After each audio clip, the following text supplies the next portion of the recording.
Are you in need of FIFA 22 coins to improve your squad? Look no further than u7buy.com, offering some of the cheapest coins on the market whilst being one of the safest and the most reliable websites around in the market today. Make sure as well, if you do go to the website, you use code VIPER at checkout to get yourself a discount. Let's get into the video. So EA just released Pepe, obviously a Real Madrid icon. He will definitely get an icon card for Real Madrid. He's very, very cheap to do. He's going to cost you an 83 rated squad with 75 chemistry and 1 team of the week player. He looks really good on the base card stats, of course, with 85 pace, 75 dribbling, 78 shooting, 90 defending and physical. He's medium-high work rate, 6'2", right-footed with a 3-star weak foot. I'm going to be comparing this card to Chiellini. Obviously, Chiellini is a little bit faster, has better agility and balance, I can tell you that right now, and better dribbling generally. But what Pepe has is okay vision with good short pass and long pass, and insane defending and physical. There's really not too much to say about this card in terms of, going over what we need to put on him, what we need to do to make this card good, as I think he already looks really, really decent. As you can see here, with his 91 interceptions, 90 heading accuracy, 89 defensive awareness, 91 stand tackle and 88 slide, 92 jumping with 85 stamina, 90 strength and 97 aggression. I don't know why that's not 99 on Pepe, but the card looks really good. He is quite hard to link, as you can see here. We've had to lock him in with 3 icons and obviously Guerrero at left back. He's not the easiest to link, but it is a good card for a really, really nice price. Only an 83 rated squad. If you can't put one of them together now, there is definitely something wrong with the way you're playing FIFA. In terms of chemistry style, I think there's only one for him, and that's a Shadow. I don't really want to boost up with an anchor. His strength is already really good, and I really want to boost up that pace as much as we can. Obviously, the 10 plus you get from a Shadow takes him up to 95 pace. He goes up to 99 interceptions, 95 heading accuracy, 94 defensive awareness, 99 stand tackle, and 99 slide tackle. The main reason for putting a Shadow on this card, though, is for the pace upgrade. Obviously, an anchor wouldn't be bad either, getting up to 90 pace and boosting up them physical stats. I just don't think, with the physicals he's got, it's really worth getting the +5 pace. I'd rather the +10, What we're going to do, guys, we're going to go into a game of Champs playoffs. We went 18-2 this week, so we're back into the playoffs and see how we get on with this Pepe card. So let's get into that and see how we do. Alright guys, into the game we go with Pepe. I am going to do a review on Sergio Busquets as well. One of my favourite players in real life, so I really want to review him. I'm going to be getting that out later on tonight. And then, tomorrow I have heard a lot of, talk about a very big SBC coming. That being an end of era Aguero. If we do get that, that is going to be awesome. Now this guy took a long time to ready up, so maybe I shouldn't have gone into this game. Now we're just going to let this guy come on to us a little bit. We're going to see what Pepe feels like. Obviously his goal card is absolutely brilliant. Very nice from him there. That was a nice bit of jockeying as well. He didn't feel too bad jockey-wise there. Let's have a look at his passing. See what we can do with his passing. Can he find these? No, so don't be trying over the tops with him. Some centre-backs are able to do that, but this Pepe obviously isn't one. His short passing is going to be okay. You can trust his short passing. But I wouldn't be doing any long balls with him. Obviously, as you can see there, just isn't going to work. Weghorst, by the way, if you didn't do that SBC, shame on you, man. That's all I've got to say. He is so, so good on this game. Carried me this weekend. That's good tracking from Pepe there. Oh my God, that ball is absolutely disgraceful. I hate how that ball works, man. Right, let's try a through ball with him. That was alright. It wasn't the best, but certainly wasn't the worst. Passing seems okay. Now, obviously, I want this card for the passing present Real Madrid team, as he will definitely be going in that, All right, careful here.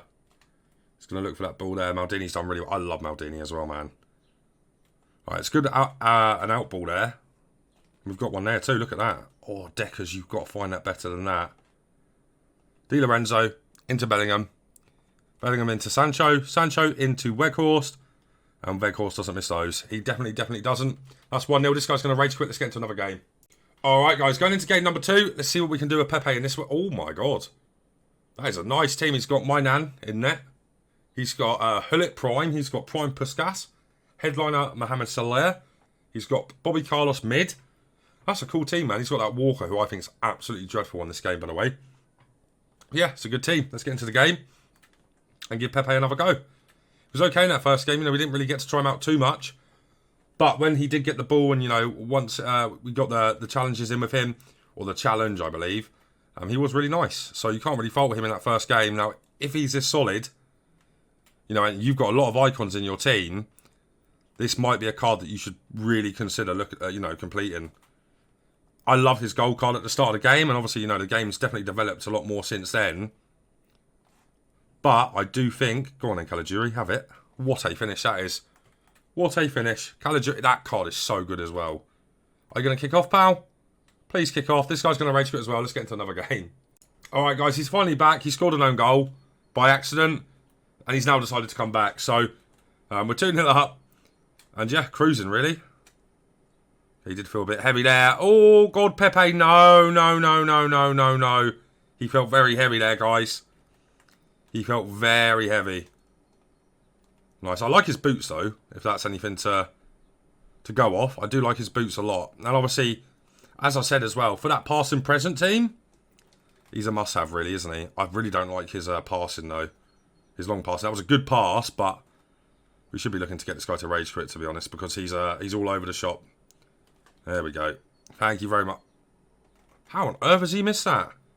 Is he going to go straight away, or have you got something else to do as well, pal? He's got something else to do, evidently. Oh, my God, guys. This is so long. Oh, man. Right, here we go. Come on then, pal. Stay in the game. Let's have it. I can tell you, though, about Pepe. He's obviously really nice and strong. But his jockeying, whilst it's okay, he gets burnt for pace if you're not careful. I like his aggression. His aggression's really nice, as it means he goes into tackles more. Or he has meaty tackles, if that makes sense. And that I can see straight away, you know. But just because he has meaty tackles and he's got good aggression doesn't make him, you know, the number one centre-back. Obviously, he's so cheap to do, which I do rate from EA. Go on, Samuel.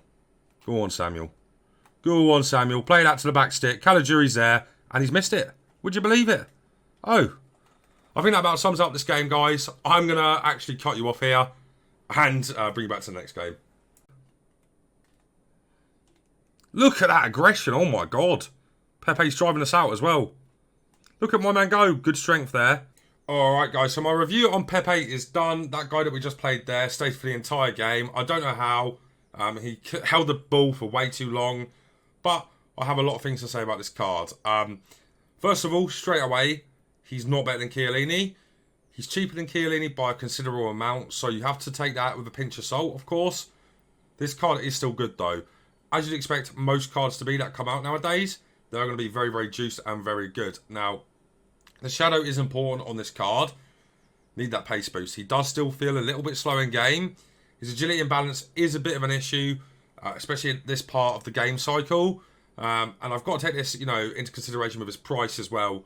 But I really didn't like his jockeying. I think the pace is good enough, but the jockeying was a bit of an issue. He's not the worst jockeying-wise, but he's just not the best. He's not Chiellini level. He's definitely better than Varane in this regard. I also argue that I think he is probably better than Varane overall. I'm really starting to get annoyed with Varane. I don't think he's really got it anymore. And I would say this card is better than Rafael Varane in game. But, you know, the agility and balance is a bit low for my liking. Maybe you want to look at an engine at that point. I think an engine is kind of wasted, of course. So, you know, his vision is so low. His short pass is good and his long pass is good. So you don't really need to boost on that part. You know, but if you want the engine for the agility and balance, he'll go up to, I believe it's 84 balance and 75 agility, which is a lot better, to be fair. He goes up to 80 dribbling. But I do think you need the pace boost because he is a bit lethargic in game and he certainly does not feel 95 pace. I can tell you that right now. But once again, as I said, he's not bad at all. Defensively, really, really like him. He's got really strong tackles. Obviously, coupled with that aggression, which is something that I really like on centre-backs. That kind of high aggression. He feels really, really nice in that regard too. Having that high aggression just helps you so much. As he'll just come out, you know, guns blazing and go straight into tackles. And usually they're very, very aggressive tackles. And they end up flying up the pitch and you can start counter-attacks like that, which is really nice. And then as we go into the physicals, really like his strength. He's a colossus in the air, I've got to say that too. And obviously the aggression is the best thing on this card for me personally. 83 rated squad, can't really go wrong with it. Let's go through and rate his stats out of 10. So pace, I'm going to give a 6 out of 10. For a centre-back, his body type and his agility and balance, obviously all coupled into that. He just doesn't feel as fast as the card says. I feel like he feels like 82 pace, that kind of range. But obviously, he is still really solid, which is kind of why I don't really know my exact rating for him, because I played this game to a high level. I played to, rank 1 in champs, and that's how I'm trying to give you my opinion. But I just don't know if he's really viable for that high level champs. Moving on to passing, I'm going to rate this a 7 out of 10 for a centre back. He's got okay vision. He's got good short pass and long pass. He's really not too bad here. I think his passing is quite nice. We did try a few over the tops with him. There's one that I didn't show you that we've done over the top, and it went through and we should have scored from it. But generally, just don't try too many, through balls or anything like that with him. His driven passes are okay. Just don't really trust him to be that proper ball playing centre back. You're better off with Chiellini there for sure. Dribbling, I'm going to give a 6 out of 10. His agility and balance is just too low for my liking, especially at this point in the game when everybody's got such snappy strikers. You need somebody that's able to turn on a sixpence so quickly to catch up with people. You'll see in the live gameplay that Puskas got in very easily, because I couldn't turn quickly enough for Pepe, and he got absolutely burnt. So you have to take that into account. If you don't really use your centre backs or control them too much, this card will be really good for you on the AI side. But I control my centre backs a lot, and that is why I didn't really get on with his dribbling too much. Defending is going to be an 8.5 out of 10. He's really, really strong here. I like him in this regard. Really strong stand tackles, really good AI defensive awareness. Cannot go wrong with his defending. His tackles are very, very solid as well. You do end up getting the ball 9 times out of 10, I would say. Moving on to the physicals as well. This is where I'm going to give him his highest rating, 9.5 out of 10 here for me. That aggression, that strength is just awesome. And as I said, he's a colossus in the air. So I think this is a well-balanced card. Probably a bit behind the power curve even now, but he's only an 83 rated squad. You guys can put that together very easily. He's fun to play with. Obviously good for past and present teams. I like him a lot. Not my favourite. I'm going to give him a 7.5 out of 10 though. But I would say complete this SBC regardless. It's not much of a coin sink. Go and get him done. But guys, if you did enjoy today's video, make sure you leave a like on it. Subscribe to the channel, turn on the bell so you never miss a player review. But guys, that's going to be it from me for now, so take care.